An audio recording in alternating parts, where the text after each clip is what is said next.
Hello YouTube and welcome to today's episode of The Shredding Skeptic.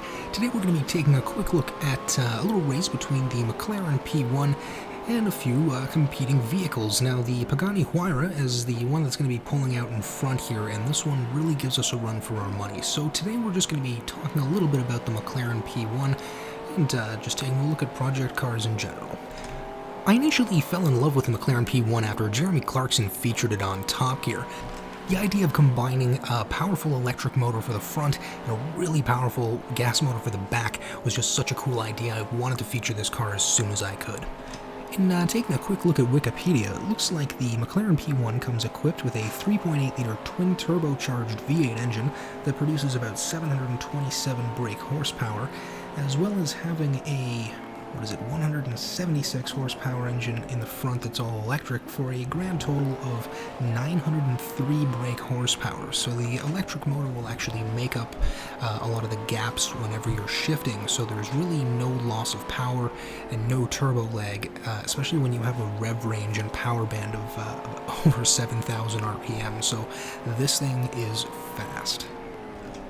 Now feel free to debate this in the comments, but this thing is probably about as close as you're going to get to a street-legal F1 car, and it comes loaded with all sorts of F1 technology, including an instant power assist system, which is going to give you that initial burst of power from the front wheels to assist with acceleration.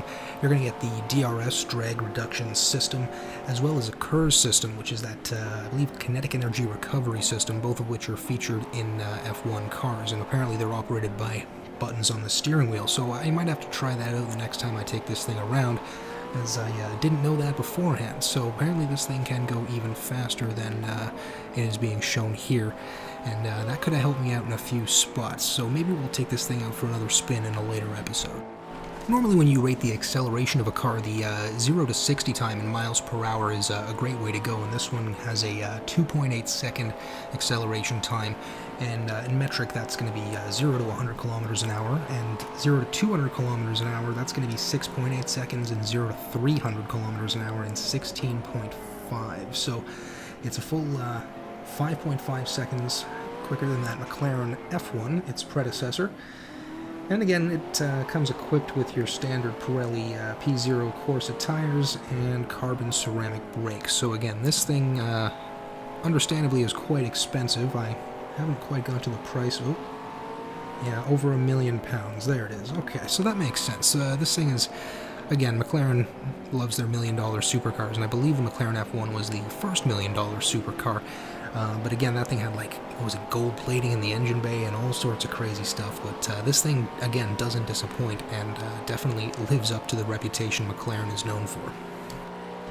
The McLaren P1 has also allegedly completed a sub-7-minute lap time of the Nürburgring, which would equate to a speed of almost 180 kilometers an hour on average, but it says here they didn't actually publish the specific time, which is probably smart, as whenever you're competing at that end, you obviously don't want to give your enemy too easy a target to shoot for, so keep them guessing, and always be prepared to take that car to the next level, which it looks like they have done in a GTR variant.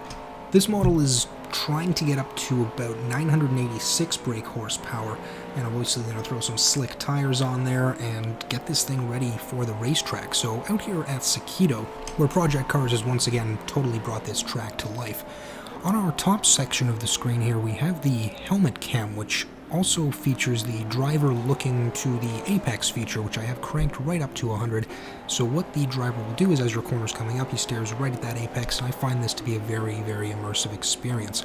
Third-person camera in the middle, where I also grab the audio track because it's the most consistent, and we have our action cam on the bottom, which always gives us a great view of the action from different views. Now you can see the Pagani coming up behind me, and they definitely play a long game, and you gotta be careful. The Huayra put a pretty dirty cut on me right there and managed to just get ahead of me, and I just wasn't able to quite catch him in the end there. So these AI drivers have some really interesting personalities, and they will take you if you're not careful, so stay on your toes out there. Next we're going to be looking at the Ford Focus RS again. We're also going to take a quick look at the weather system that Project Cars employs, and driving in the rain is a little bit more tricky than I'm used to.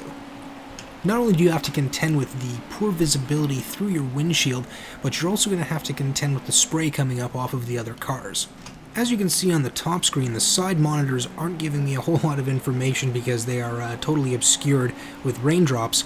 I did have to drive like this, so it was fortunate I was able to get around the track after several mistakes, but I did manage to finish the lap at least, so we'll see how that turns out. As we approach this corner in the rain, I found you have to brake quite early, and still you're going to understeer like crazy, and you got to try to get yourself back on the track as quickly as you can. So in these ones, trying to carry speed through the corners usually ends up with me just running off the side, as you can see here. So if you're going to be driving in the rain like this, you're going to have to take it easy and try to get pole position as quickly as possible to try to control the pace of that race. Or just do what I do and try to throw it around the bends as, well, sloppily as you can.